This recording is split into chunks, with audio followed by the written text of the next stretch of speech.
यो हो 2 इन्ची ठोकुवा बोर्डिङको फुल भिडियो तपाईहरु अन्तिमसम्म हेरिदिनु होला। यहाँनिर टोटल 60 फुट पाइप छ। पाइप आइसकेपछि त्यसपछि यहाँनिर जाली पार्ने काम हुँदैछ।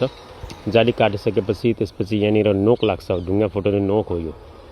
अनि नोक लागेपछि त्यसपछि यहाँनिर हाम्रो सेन्टर कसकास हुँदैछ। अनि त्यसपछि यहाँ गार्ने काम हाम्रो स्टार्ट भइसकेको छ। यो ज्यादा 20 फुटको हुन्छ। अनि त्यसपछि यसमा अर्को पाइप फिटिङ हुन्छ।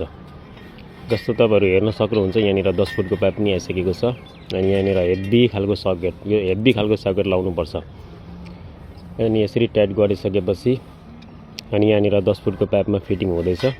फिटिङ गरिसकेपछि यहाँनिर 10 फुटको पाइप पनि अब यसलाई गार्ने काम स्टार्ट छ। त्यसपछि यहाँनिर हेर्न सक्नुहुन्छ मोटरमा लाग्ने सम्पूर्ण सामानहरु। यो भयो किर्लोस्कर मोटर, 2 HP को मोटर। यो किर्लोस्कर इन्डियन मोटर हो, राम्रो हुन्छ यो मोटर। अनि हाम्रो गार्ने काम हो त्यहाँनिर चलिरहेछ। त्यसपछि यहाँनिर मोटरमा लाग्ने सामानहरु भयो, टी बोतलहरु भयो। यहाँनिर टोटल हाम्रो पाइप गइसकेको छ, सबै पाइप गइसकेको छ।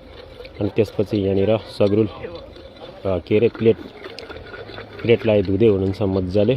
अनि यहाँनिर फिटिङ भइसकेको छ। मोटर पनि फिटिङ भइसकेको छ। अब यसमा पानी निकाल्ने काम मात्र बाँकी छ। अब यहाँ कल चेक हुँदैछ। अनि सबै जोडिसकेपछि त्यसपछि यहाँनिर मोटरमा पनि मोटर जोडिसकेका छौं। अब एकछिन सुरुमा चाहिँ गाह्रै हुन्छ पानी आउनलाई। अब एकछिनतिर चाहिँ मज्जाले पानी आउँछ। लो हेर्न सक्नुहुन्छ तपाईहरु पानी पनि आइसकेको छ मोटरमा। कस्तो मजाको पानी आएको छ, सफा पानी आएको छ। प्रेस पनि खतरा छ। यो 2 HP मोटर हो अनि 2 इन्ची बोर्डिङ हो, 2x2 हो यो। अनि पानी हेर्न सक्नुहुन्छ तपाईहरु, क्या बब्बाल पानी आएको छ। तपाईहरुलाई पनि दमक झापा एरियामा कल बोर्डिङ गर्नु छ भने हामीलाई सम्पर्क गर्न सक्नुहुनेछ। माथि दिएको नम्बरमा फोन अथवा मेसेज गर्न सक्नुहुनेछ।